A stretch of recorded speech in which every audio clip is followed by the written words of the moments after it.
Dreamers, doers, and rule breakers. People who try new things, take risks, and break the mold. Wins or stumbles, that's how the world shifts. This is How It Shifts. Welcome to another episode of How It Shifts. Today on the topic of becoming the architects of tomorrow. And my special guest today is Josh Allan Dykstra. Perfect. That was great. I didn't say it right. No, it was great. You think? Oh, Yeah, my German pronunciation. How do you pronounce your last name? Dykstra. Thank you. Josh Allan Dykstra. He calls himself an optimistic futurist, which is going to be, I think, at the center of our conversation today. He's a keynote speaker, serial entrepreneur, and even a former rock star. We haven't actually unpacked that too much yet, so I'm actually curious about that too. There might be a separate episode maybe. And a recovering tech founder. Welcome, Josh. It's so great to have you here today. Oh, yay. Thank you so much for having me. It's always a pleasure to talk to you. Anytime.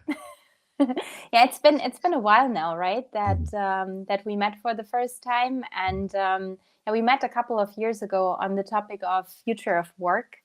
How can we create better workplaces and make a difference in that space, right? But before we go deeper into that, would you do us the honor and tell a little bit more about yourself? Sure. Yeah. These days I do call myself an optimistic futurist, and a keynote speaker is my main kind of day job. And then I'm also a podcast host. So that's a big part of what I'm doing these days, and building my following online and just trying to get good ideas out there into the world. But yeah, for the last almost 20 years, I've been trying to make work not suck. And that's really, like, honestly, that's all I've been doing is trying to, and I mean, that's fun to say, right? But I've always meant it very literally, that work, this thing that we spend the majority of our time, life, energy on, sucks the life out of most people. And I've always thought that's really just remarkably stupid. Because it doesn't serve anybody. It doesn't serve the companies. It doesn't serve the customers. And yet it persists. So I've been trying to diagnose that, figure it out, help that problem for a long time. And I've tried to attack that problem from just about every possible way I think that one can attack that problem. And most recently with a tech company. And when I closed that a couple of years ago, I thought, man, what do I do now? I had a bit of a crisis, and I thought, I really miss being with people and being on stages and sharing ideas. And so, back in the world of thought leadership and trying to take all the things I've learned about how to build healthy, thriving organizational structures and kind of apply them more broadly to how do we build healthier, stronger societies. So I think that's where I'm going in my life and in my career. But work is still so much at the center of everything, because it really is what most of us do all day long. Yeah. No, you're right. And I mean, in the things you were talking about right now, there's already things I would love to unpack. But there's one thing I just want to touch just shortly. But you said you were in this moment of crisis, right? And usually these are the moments we are not talking about too much, right? We talk more about okay, what happened afterwards and what happened before and what were the wins and whatever, right? But these moments of, in a way, contractions bringing us to expansion, they're such important transitioning moments, right? And I feel like we should put a little spotlight on that, because I feel almost that on a collective level, we are in a moment like this, which is mirrored again in us individuals in different kind of size and form. Yeah, I completely agree. I think I've been talking about it a lot. It is a similar kind of thing to the chrysalis phase of a caterpillar to butterfly transformation, right? What I didn't realize about this process is that there's a moment when the caterpillar goes in and creates the chrysalis, right, in the cocoon, and then the caterpillar turns to complete goop. There's nothing left of the caterpillar. And then it gets kind of reconstructed, right, into this new thing. But there's a period of where yeah, I think it's really goopy and messy, and we don't really have a clue what's about to happen or what's about to become. I think you're right. We don't talk about that phase much. It's kind of an uncomfortable place to be. But I was absolutely in that space. I want to say for a good chunk of the last year and a half to 2 years has been a very goopy mess for me. Trying to like emotionally and psychologically and financially deal with the death of my tech company, and then try to rebuild something new, while kind of experiencing the death and the rebirth at the same time. Like that overlap was very odd for me. But yeah, it is quite a process. But I think you're exactly right. We don't get the transformation without these kind of seasons of death and rebirth, and I do think that's exactly what's happening in a macro sense in the world right now too. Yeah. I mean, we're just coming out of winter break, right? And I was reading I reread the 11 Minutes by Paulo Coelho. And the essence of the book is this inner knowing when a chapter is closing, when you know now it's time to walk away. And the other part is feeling free, feeling free and therefore courageous enough to do so, right? Because most of the times we're like clinging on something or holding on too long, right? So we don't give it the space that it needs to go into this kind of moment of transition, right? Because like this process is like an inner knowing. You know when to leave, you know when it's done. But then you're like, your head tries to convince you, oh no, I'm going to hold on to it because it does give me it's not always like financial stability, because I know very well in entrepreneurial life, it has a lot to do with identity as well. Or also this, like we're holding on to this illusion of freedom sometimes, right? At least like that's my own experience, that I feel like there's two things that it's like, my biggest fears, like stepping out of entrepreneurial life, like losing my identity, losing freedom. But what if this is like so much deeper and it's not impacted so much by, the environment we are in? Because like, if I would be true to myself, I was not always an entrepreneur, self-employed, right? I was there for the past 9 or 10 years. But before that, I was part of organizations. And then I still felt very free. I still felt, very having a strong identity.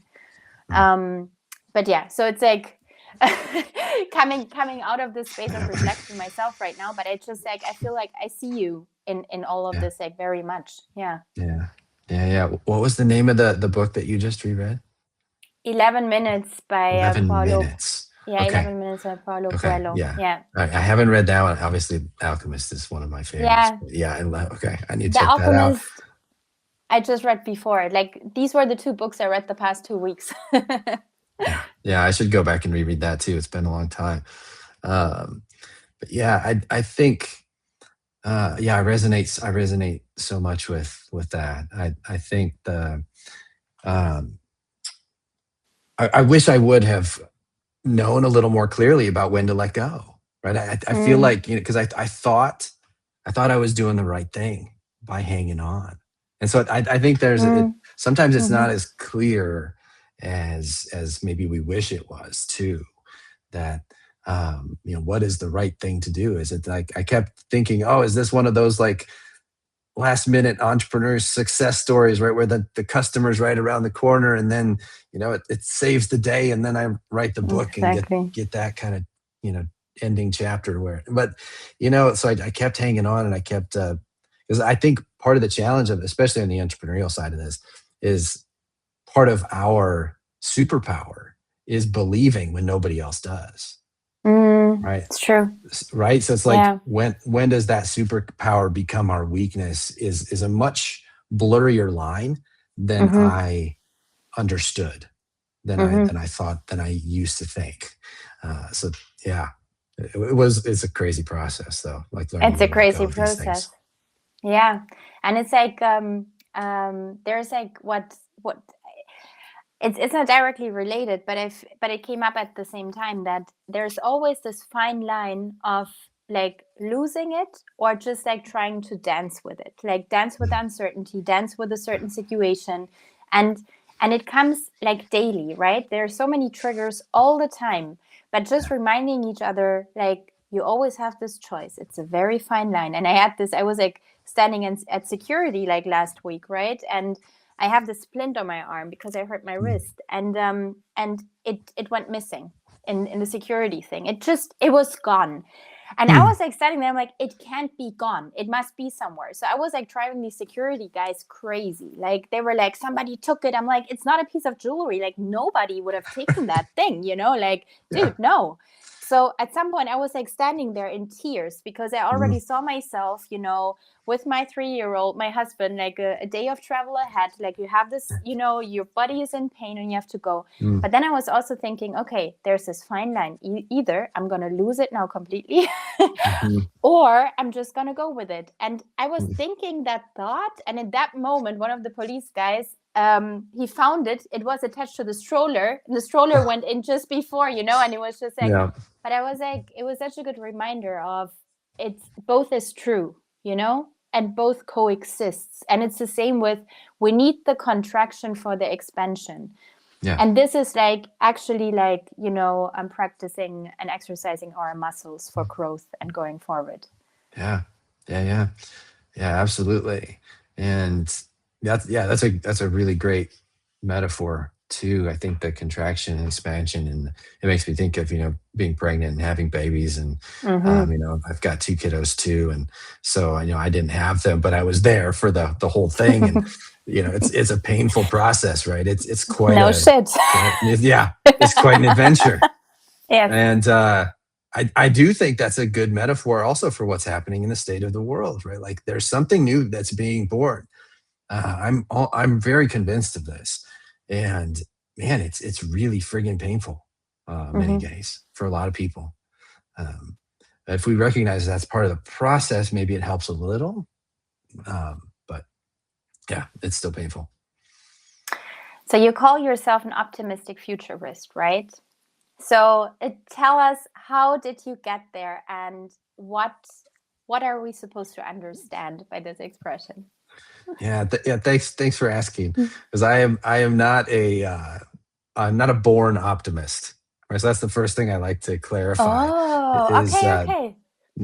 Some people just come into the world this way, right? It's where like everything's great, everything's gonna be fine. The glass is always full, like sunshine, rainbows, unicorns, right? Like, I'm not that guy, right? I am very much not that guy. I am a chosen optimist. And I think this is an important distinction, because for me, choosing optimism is just a better strategy. So I've been a student of the world of positive psychology for almost 20 years. And I think what we know pretty scientifically at this point is that having positive visions of the future actually produce better outcomes. And so I wasn't born this way optimist. All right. I'm like, I believe that this is a better path to a better future. And so I choose to look at the positive and to kind of like weight the positive more than the negative, but do it intentionally and deliberately. Because I think it's kind of to your point about the security line, right? Like, to some extent, we find what we look for. Right? There's a world of, I can't remember if we've talked about this, but do you know appreciative inquiry? Are you familiar with that universe? Okay. So appreciative inquiry, I call it the OGAI. So this appreciative inquiry nice. Okay. was around way before, the terms artificial intelligence came into the consciousness of most people.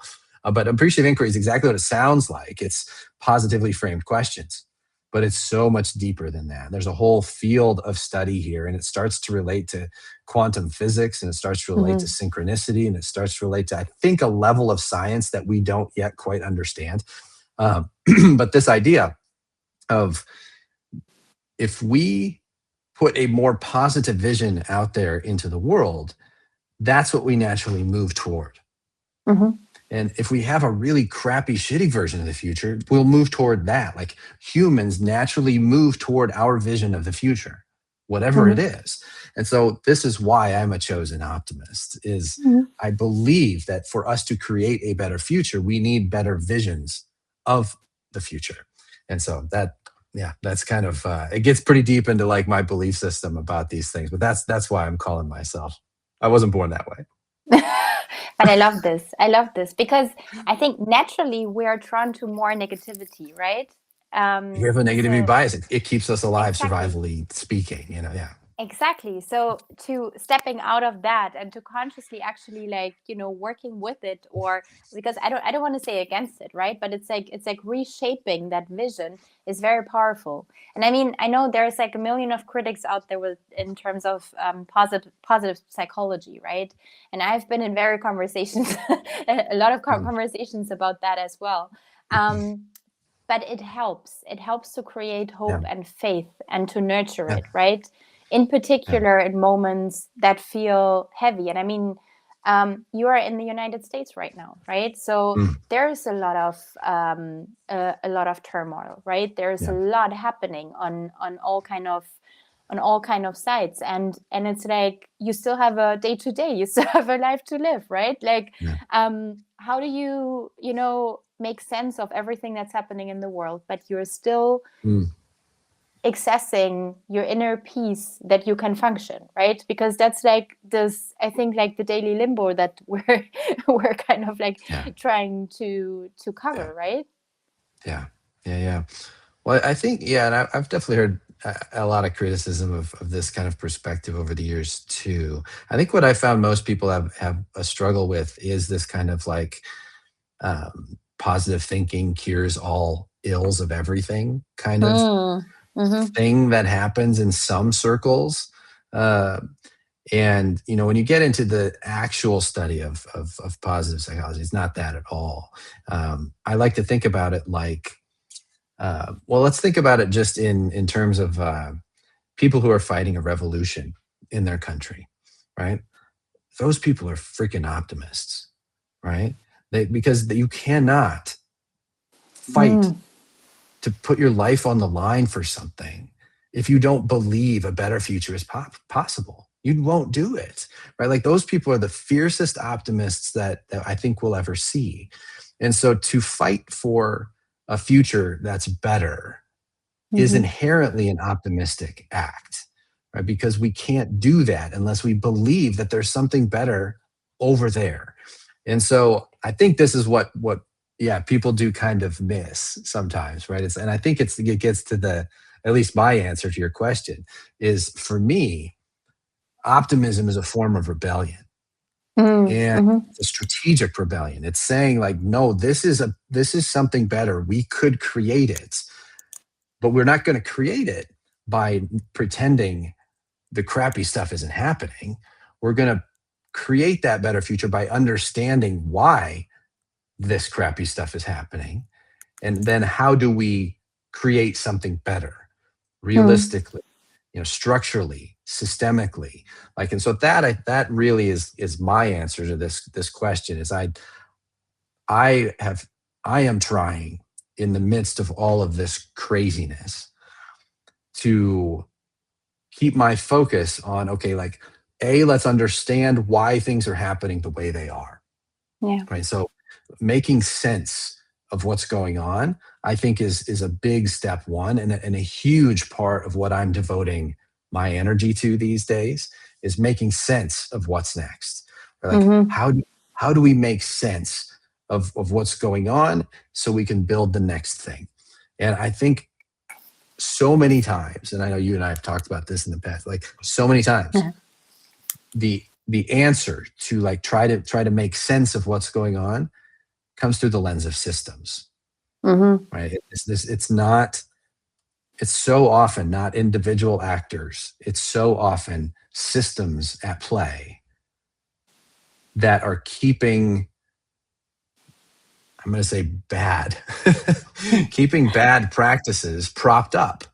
They're keeping harmful, destructive, things.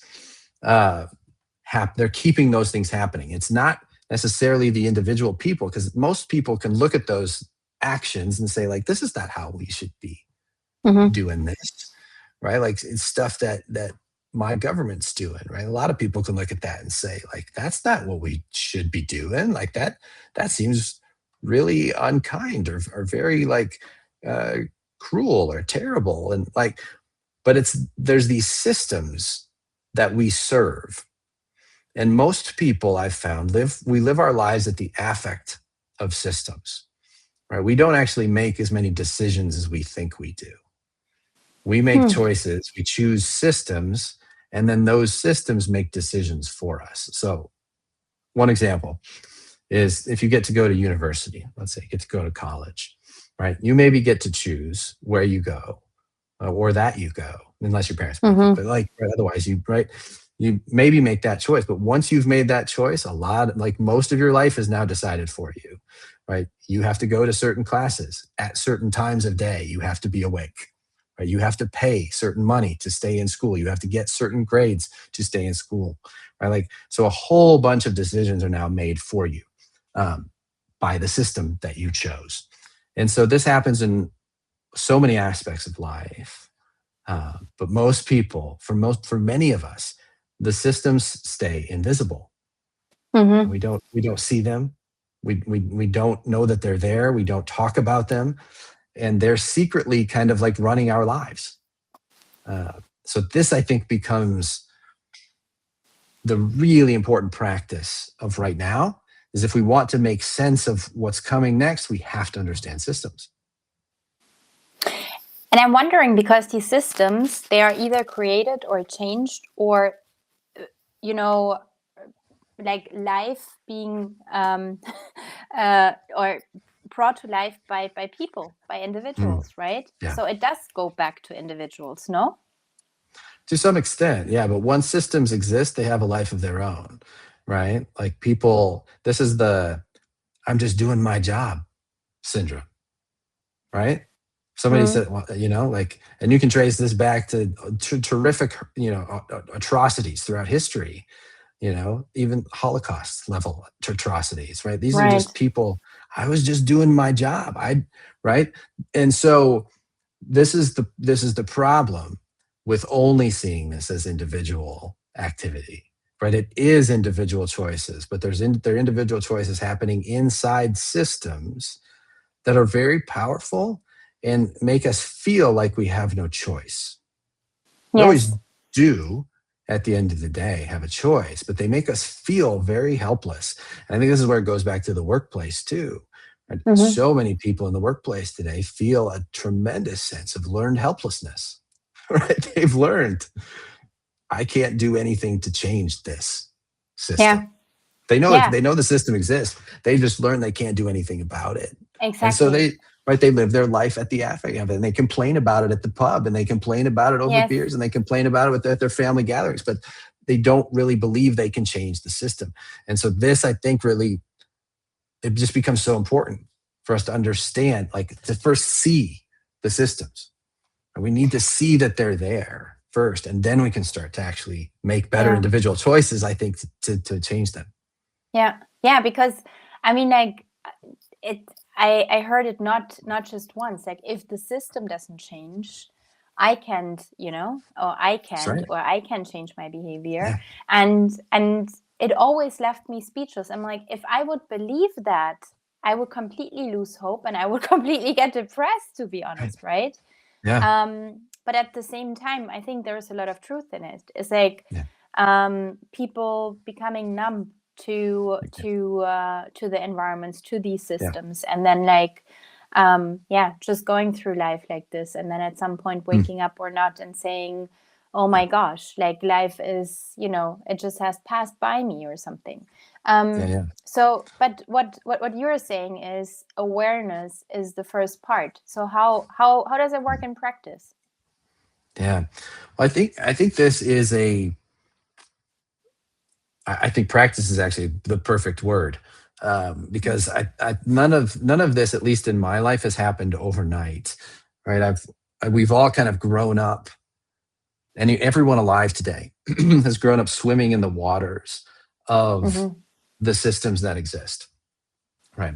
And so one of our primary belief systems that we're all swimming in is capitalism.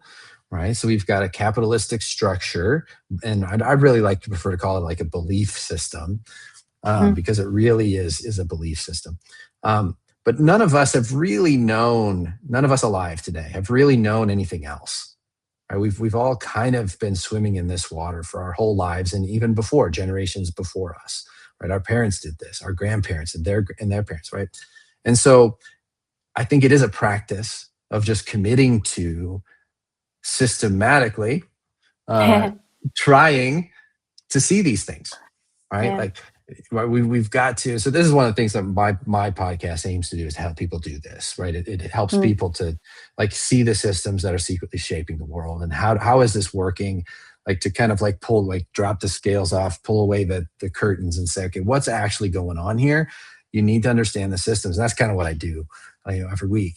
But I do think it's something that someone commits to as a practice to say, because it's not something that just reveals itself. You kind of need to go looking for it, because systems by their nature are invisible, right? They're like operating systems, right? If you think about the OS on your computer or your phone, right? How often do you think about the OS on your phone, right? Unless you're a nerd like me, probably never, right? It's like just when the alert comes for the update, exactly. right? That's exactly right. Once a year, I got to do this damn update, right? Yeah. That's the only time. But that operating system is always there, running in the background, deciding what can happen on your phone and what can't, what apps you can install, what you can't, what can you do? Does your volume work this way? It decides so many things for you all the time, right? And you don't realize it. It's just like, this is what systems do. They're by nature kind of invisible. And so we've got to commit to, I think, a practice of learning to see them. And it really is something that takes a little deliberate effort. So how do you see the future? I don't think you do. I think, so for me, being a futurist isn't about predicting the future. It's about creating the future. And so this is another one of those distinctions that I think is important. I'm pretty constructionist in my worldview. I think that what we do now is what's planting the seeds that become the trees of tomorrow, right? And I think the biological evidence bears this out, right? Is that we understand that we invest in certain things now, that is what grows tomorrow. And so if we understand the future that way, then we just need to be planting better seeds now, or as close to now as we can. So that's how I think about the future.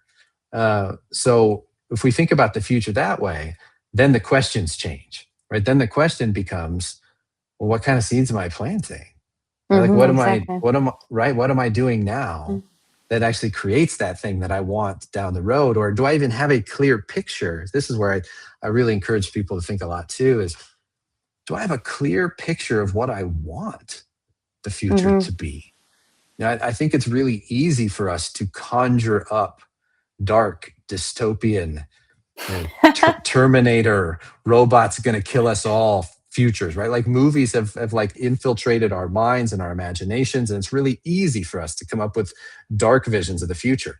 We need just as clear pictures of a great future, because that's what we're going to move toward. We're going, right, to our points earlier, we're going to move toward our vision for what it is. So this is why I think it's so important for us to choose optimism as a strategy and to create clear, bright, inviting visions of the future that we can actually move toward. I think this is where a lot of, we're not seeing a lot of leadership in the world right now.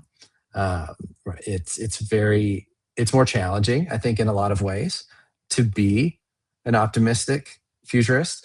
But I think it's so deeply needed at the leadership level. We need leaders to say, hey, here's where we're going toward. This is something to work for, instead of all this crap that we don't want and just fighting against that. Like, so many leaders position themselves against instead of for. Exactly. So I think we need a lot more for instead of against. And that was also so interesting when you said, like, people who are revolutionists, right, that they are naturally optimistic. And I was like thinking, like, I feel like a lot of people who are standing up for something, yes, they see a future, they see they see a picture, but a lot of times also very ideal. Like there's like some ideal Yeah. picture, or we see a lot of activists, for example, right? They're in like I want to watch my words a little bit, like, because I think everything is really important for to make the system thrive and to go forward and grow, right?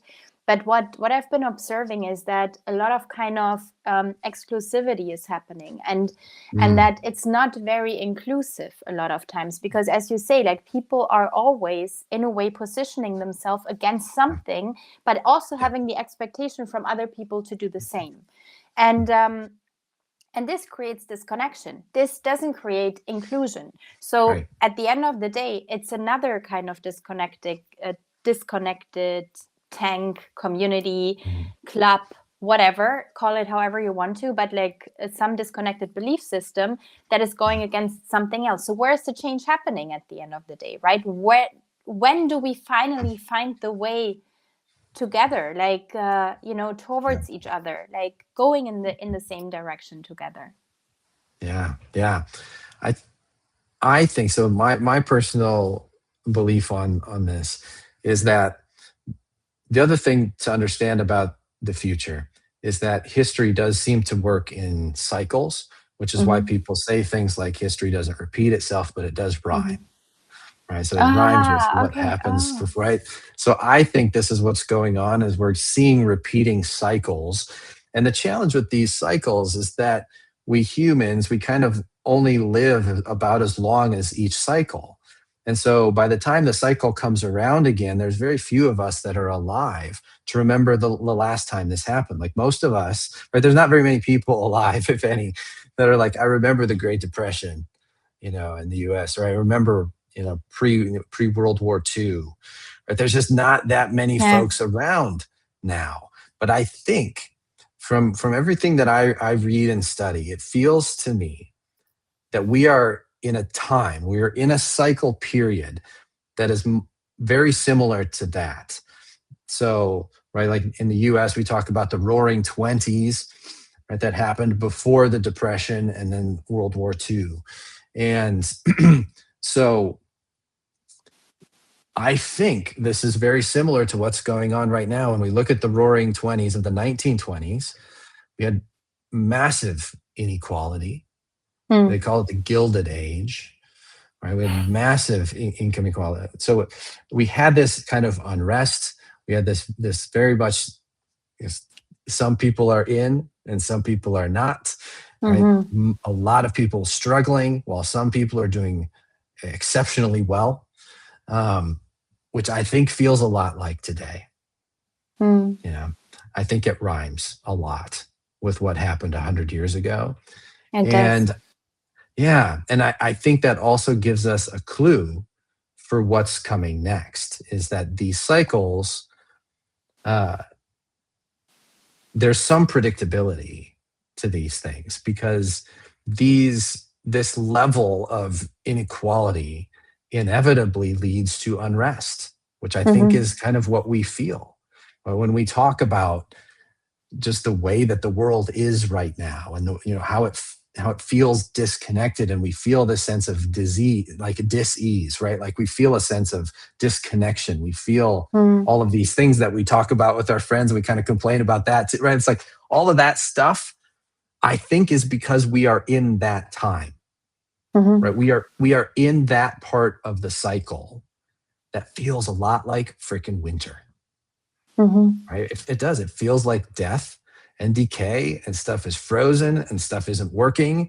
And I, I find some comfort knowing that winter is a season. Mm-hmm. Winter is not forever. Spring always comes after winter, Mm-hmm. but sometimes the winter is really long, Mm-hmm. and this winter, I think it feels long, Mm-hmm. and I don't think we're quite done with it yet. Um, but I do get some comfort in understanding that I really think this is a cyclical thing, and our role in the winter whenever we can, right? Sometimes our role in the winter is to like hibernate, like Yes. take care of, right? And like take care of yourself, right? Mm. And be with the people you love and like stay warm and stay safe. And like part of winter is that, and that's Yeah. fine. And maybe the other part of being in winter is, at least for me, it's also a very reflective time. It's a very Mm-hmm. thoughtful time where I can actually have some space to think about what's coming next. And so Mm-hmm. I encourage people, as much as we can, yeah, obviously take care of yourself and stay warm. And when you can, start to think about what comes in the spring. Like, what do you want the next season to look like? My personal belief is I think we're probably somewhere between 5 and 10 years still away from that spring. We'll see, right? But what's coming next, I think, depends on what we plant. Yeah. And then I think like 5 or 10 years. I know. I know. Talking about. I know. But That's my but best that's the guess. Yeah, I don't point. know. But Yeah. that's the point, right? Not keeping, like, not having the focus on when, because then Yeah. you also lose the very moment where you can actually ask, like, what do I see? What do I want? And what do I want to get prepared for, right? And actually, my grandmother is turning 99 in 5 months, and she's German, right? Yeah.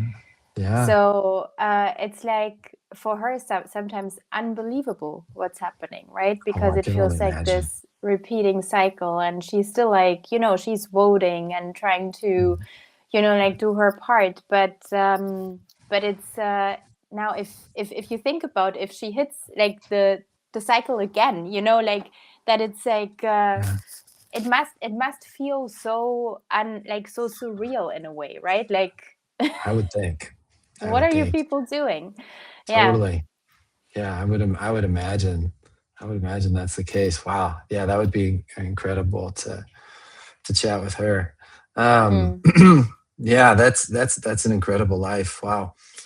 Um, yeah, I think so. On the 5 to 10 year thing, the other thing I'll say about that is it's a guess, right, based on some of the folks who study these cycles also. Um, and it's also the other thing that I'm noticing is that these these time periods, right? They're not clean, right? They're not as like it, right? It's not like it is. It's kind of like seasons of of weather, right? It's some days are bright and spring and shiny, and then the Mm. next day it's cold and rain, right? It's just like eventually you end up and you're like, oh, it's summer now, but like, right, there's not a lot of like clean, tidy, now we're in spring, now we're in summer. It's these things kind of overlap, and I think in fits and starts, and kind of, so I say that to say, like, when I think about revolutionary times, uh, I think we're in one, right? I think we're in one. I think something new is being born. I think that's why things feel so hard and painful so many days. Um, I think this is also the reason why it becomes so important to be an optimist, to Yeah. choose optimism, right? Because otherwise we kind of get buried by the darkness of the winter. And it is going to be, I think, many, a few years here as we work ourselves into the new, as we work ourselves into um, the new systems, as we create the new systems, because all of that stuff needs to be built, and it needs to be, and before that, it needs to be imagined. And so this is, I think, as much as we can, it's really good to spend our time imagining something better and planning for something better and thinking about, okay, what if I were to build something better, what would it be? Like, and contribute, like, wherever you're at in your life, like however you can contribute to that project. of creating the next thing that we all want, I think, to be better than now. Like, find what kind of like pulls at your heart and say like, that's the part I want to make better, and go do that. Yeah, I like that. Yeah. So you're actually also, you're writing on a new book. Yeah. And you told me the subtitle, but you didn't tell me the title, right? I did not.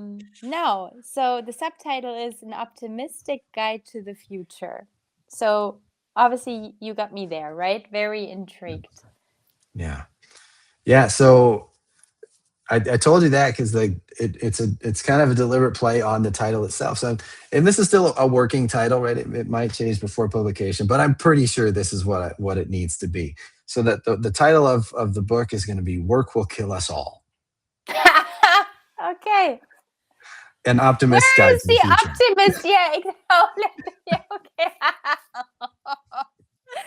I love the paradox. Yeah, I love that. Right. That's what So life is about. Yes. I think so. I think so. I think it's got to be both, right? It can't be one or the other. It has to be both.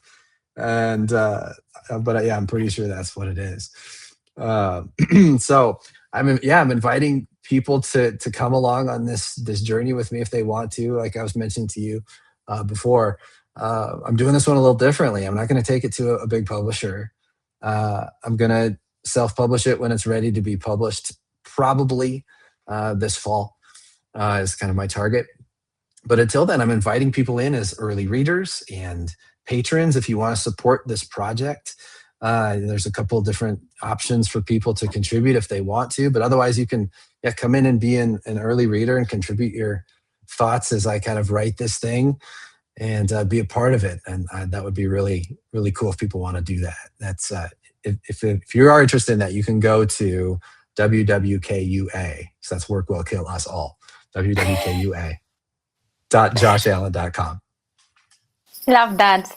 Would you give us a little glimpse of it? So much of it's what we've been talking about. Right, honestly, like it really is. I want to take people on a journey somewhat akin to what I've been going through over the last 15 to 20 years of seeing the systems, understanding the systems, like desperately trying to make work not suck. And really like ultimately kind of failing, because of the systems. Right? Like that if we look at engagement levels, right? So this is a measure we have globally. I'm sure you know, right? Like they haven't moved a damn bit in the last 20 or 30 years that companies have been studying them. Like really substantially, nothing has changed. And so the question I think for practitioners like us is like, why? Like we have been trying so hard, and people inherently, I believe, are very good. People want to do good work and they want to do right by the people that they work with and the people who work for them. And right, like, so why doesn't this happen? Right? Like, why is this not changed? Why is this not fixed? Like, why can't we seem? So that's really what the Work Will Kill Us All book is going to be about, is how do we understand? Like, how do we make sense of this crazy contradiction of everyone I know are really good people, and everyone I know also kind of hates work. Right? Like it's really like it's very few and far between that I meet people who are like, oh, I love my job. Right? That thing I spend almost all of my waking hours doing. Yeah, I love that. Most people not there. Right? Like that is it's a mind destroying contradiction for me. And I want to, and I've spent the last 20 years trying to figure out why that's the case. And I think to some extent I've like cracked it open, at least in my understanding. So I want to take people on that journey so they can understand it too. Yeah, I love that. And I think it also triggers something in me, because like what's been on my mind is this kind of we talked about it like shortly, right? We have like the entrepreneurial life, which comes with like this high identity and freedom and everything, and on the other side we have like corporate life, and there's also life in between, which is actually like the major part of organizations, right? Which are like middle-sized organizations. And when I look back, my biggest fear was always like giving up this identity and freedom when I would work in some kind of organization that I was just an employee in. Yeah. But if I'm true to myself and I'm looking back, it's like it's really not true. I always had this impact. I always felt free, and I always had my identity. So now I'm like I'm challenging, I think, a belief we've had for the past decade and longer is like, yes, okay, the systems, yes, but what part in it is really inside ourselves? Because if I'm going in a system like that and I feel free at the core, and I feel, you know, my identity is, there's a good foundation and everything at the core, I won't be that moved by the environment, but I can actually give back to that and have my impact. You know what I mean? So but that is a different approach, because we always look at external. We always look at the environment. We look at, we need to change the system. We need to make the system better. But I think like I'm hung up on the thought now, or that has been like a very reflective days for me to say, but what if it's really more inside of us, you know? And out of that, we are creating a different system while we are going, because I'm, you know, I'm relating to you differently. I'm relating to my work differently. I'm relating to my task now, you know, today differently, to my neighbor, to my family, to all of it. Am I not having then like a big impact already? And I'm not changing a system then and creating my own reality and future already. Yeah, totally. No, I think there's that's just such an important thing. And I love that you're bringing this up, because I think this is actually part of the another part of what we need to understand better, is that it's not an either or situation, right? It's not like individuals alone will fix this, and it's not that the systems can change without the individuals, right? They really can't. So it's like, I like to think of this as two sides of the same coin. So you've got me and you've got we, really. Right. And so one of the best systems thinkers that I've ever met, one of my mentors and dear friends, explained this to me back in grad school, is there's me and there's we. And you always have two sides of the same, they're both part of the same thing. It just depends on what side you're looking at. And so I think when you feel called that way, that's an indicator for what side of the coin you want to work on. And that's great, because we need both. Right? Like, you can't do one without the other. Systems don't change without individuals, and individuals don't change inside a shitty system. Like, the system wins. And so we've got to do both concurrently. I think just each of us will be called maybe to different sides of the coin. And in different periods of our lives. And sure, could be different. Yeah, absolutely. Doesn't even have to be that way for your whole life. Yeah, exactly. So that's the way I like to think about that. Love that. Makes a lot of sense.